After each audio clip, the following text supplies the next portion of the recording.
So I'm scrolling TikTok the other day and I get fed this video from bodybuilder Sam Sulek. Let's check it out.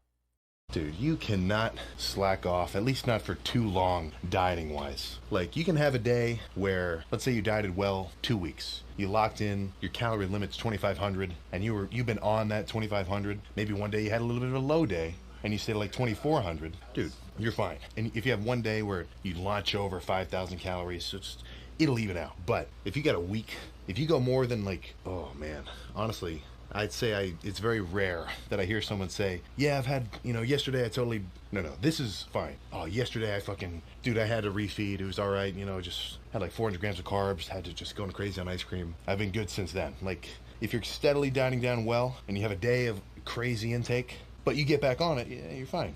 Just a little hiccup. But if you can't control yourself and you're on day 3 of like just eating anything in sight, look, man, you can honestly wreck 2 weeks of progress in a deficit in just 3 days of eating like a total nutcase. So I really cannot stress, you gotta lock in.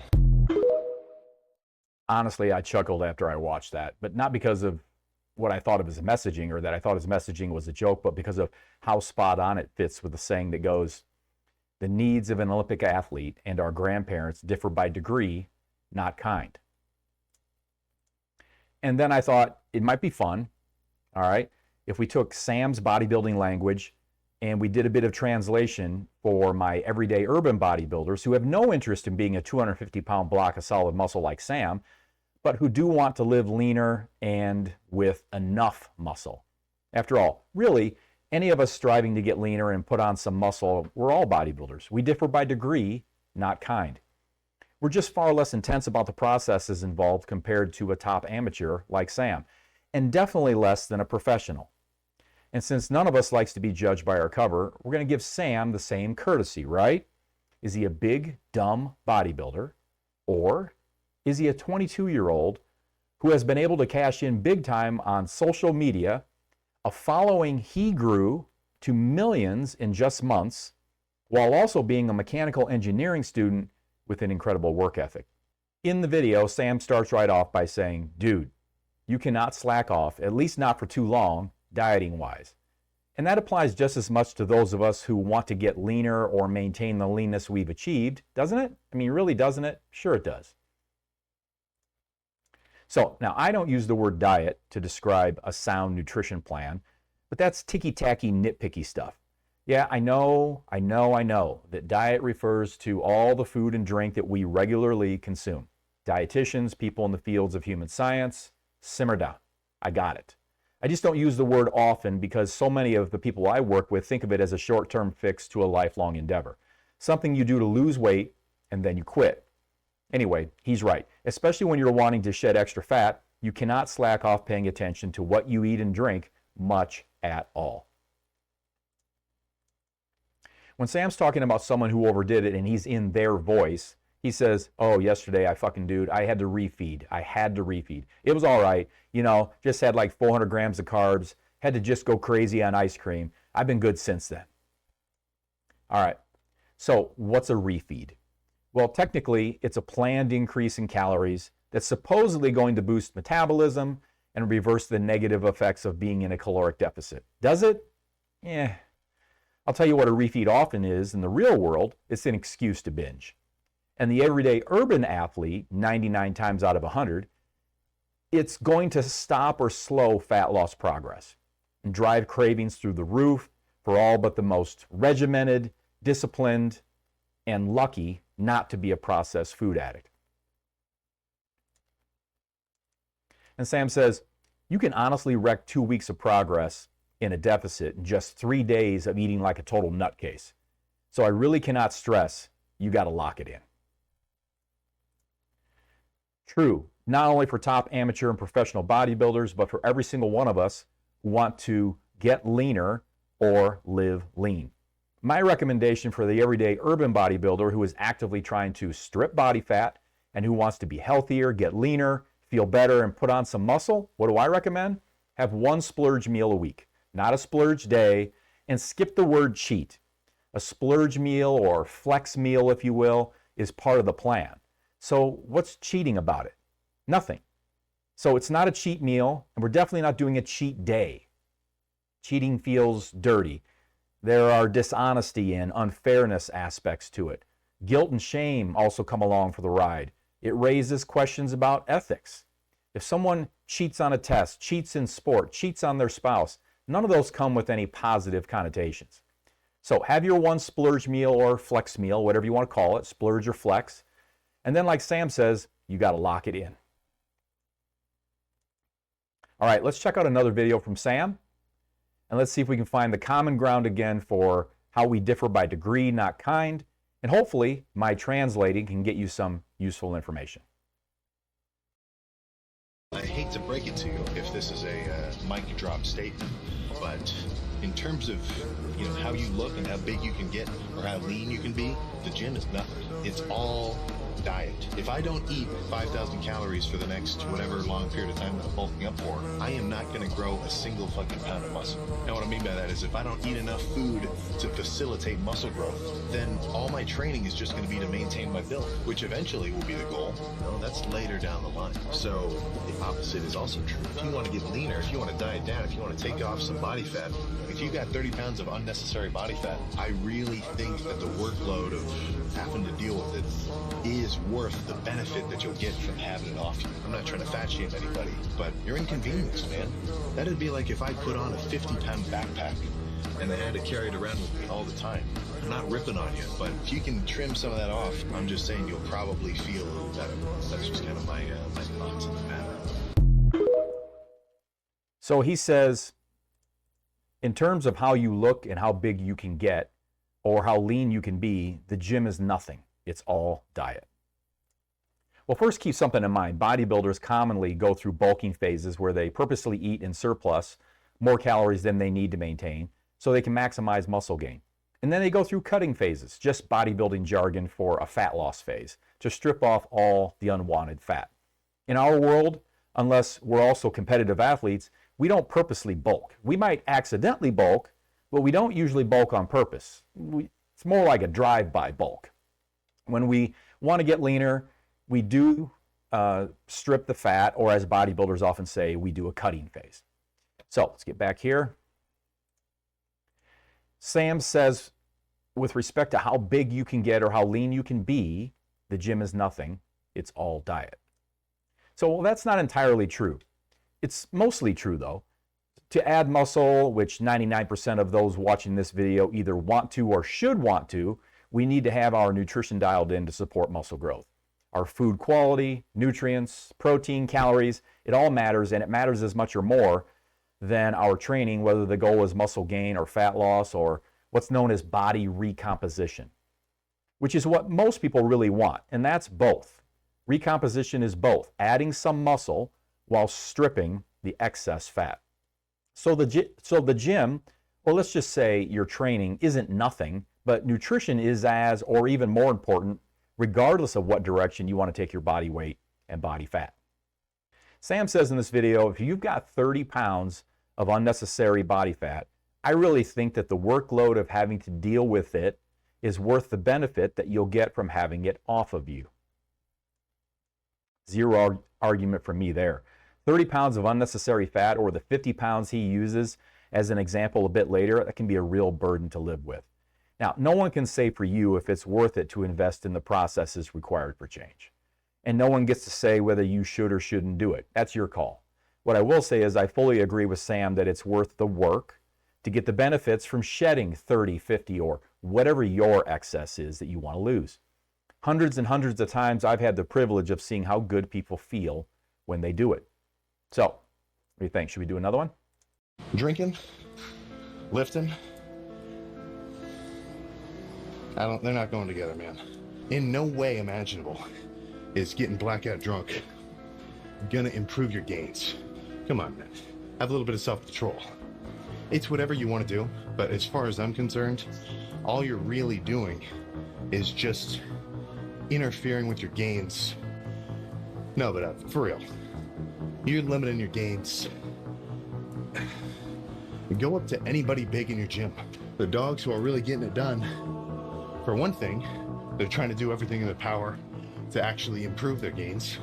I'm talking sleep, training, diet, you know, tracking every gram of carbs they have every freaking day on repeat. And they're definitely not gonna, you know, backstep by fucking up their recovery. By, oh, you don't need me to tell you that alcohol is gonna be a bit of a stressor for you. And I'm not saying this as a health nut. I'm saying this because you are legitimately compromising your gains in a way that I think is just so avoidable. So right off, Sam goes, drinking, lifting, they're not going together, man. He nailed it, but we do need a bit of translation, I think.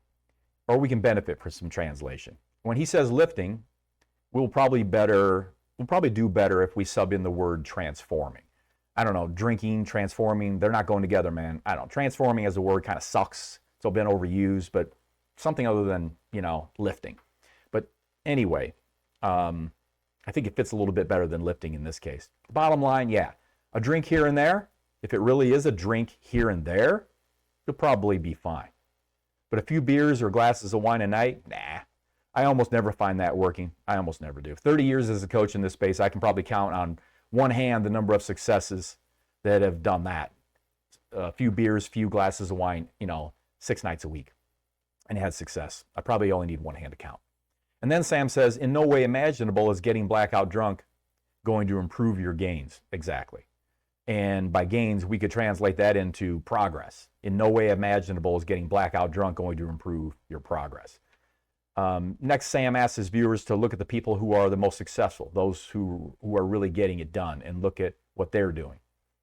No, they aren't having a few beers or glasses of wine 6 nights a week, and they sure as hell aren't getting blackout drunk. And Sam says, and they're definitely not going to, you know, backstep by fucking up their recovery. Yes, they are paying attention to sleep, training, nutrition, or as diet, as Sam refers to it. They're tracking their macros. And here's a phrase that I really like that he said, and it's this. In this midst here, he says, they're trying to do everything in their power to actually improve their gains. I'm talking sleep, training, diet, you know, tracking every gram of carbs. This is it right here. To have every freaking day on repeat. Have every freaking day on repeat. In transformation, we don't want literal Groundhog Days where every single day is exactly the same 4 meals. No, we don't want that. We need some variety, but too much variety adds complexity, and complexity is the enemy of consistency. So we need some variety, but not too much. In many ways, when it comes to the fundamentals that determine whether you're going to get healthy and lean with muscle and live healthy and lean with muscle, you're going to do better by having every freaking day on repeat, mostly. Go to bed at the same time. Try and get up at the same time. Eat the same number of meals most days. Rotate through your 20 to 30 same meals in a month. Get your cardio in, strength training, lather, rinse, and repeat. Monday is leg day, or Monday is CrossFit. Tuesday is arm day plus cardio, or Tuesday is yoga plus cardio. Wednesday is a long walk, and so on. Get and set your routine, one that's smart, that checks all the healthy to do it for life boxes, and have every freaking day, or at least every freaking week, on repeat. Add variety here and there, of course, so you don't lose your mind, but mostly get a routine, set it, and do it on repeat. What do you think? One more for the road? Should we do this? Here we go. The period of time where you start working out, but you don't really see any results, that's the trickiest. You know, that's when you're making investments, you know, you're pouring money into something, and it's not showing really any sign of return. And in the process, you're also kind of having a hard time. If somebody takes you through a really hard leg day and you're an uninitiated lifter, it's going to fucking hit you hard if you really push it.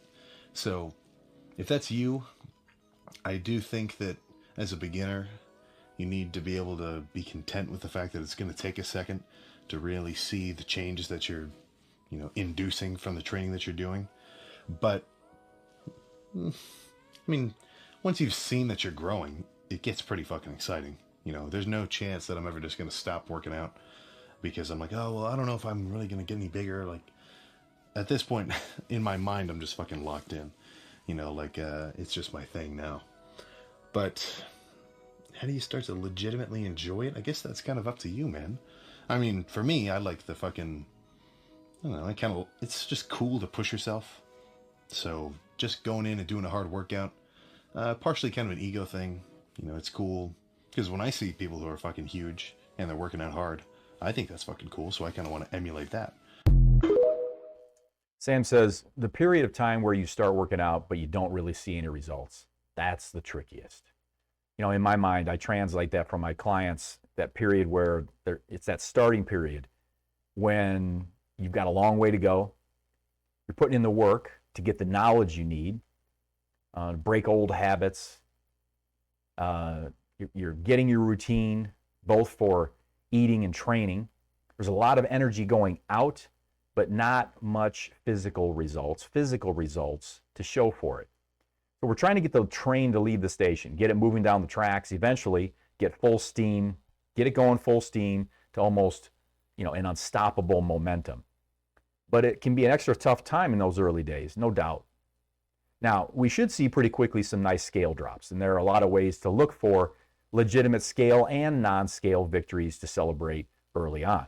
Sam says you need to be able to be content with the fact that it's going to take a second to really see the changes that you're, inducing from the training that you're doing. Yeah, no doubt. A little bit of patience and a lot of self-compassion goes a long way, all along the way. But like he said, though, once you start to recognize progress, some scale-related, some non-scale, it gets really freaking exciting. And the cool thing I've noticed is you don't need to lose 20 pounds to start feeling better. If you're someone wired in a way where you really feel that, kind of at your core, you really feel that taking care of yourself with healthy lifestyle practices feels like your authentic you. Even if it's not something you've done for yourself recently or ever, you're going to start feeling better almost right away for honoring that side of you. When you treat yourself like someone you're responsible for helping, hear that again. When you treat yourself like someone you're responsible for helping, like someone worthy of being helped, that feels really good. And it doesn't require dropping your first 5 pounds, let alone 20, 50, 100, or whatever it is to get that early on feeling. Sam says it's just cool to push yourself. And he says, because when I see people who are fucking huge and they're working out hard, I think that's fucking cool. So I kind of want to emulate that, right? It can feel really cool to push yourself, to move beyond self-imposed boundaries, to do what others won't so that you can have what others don't.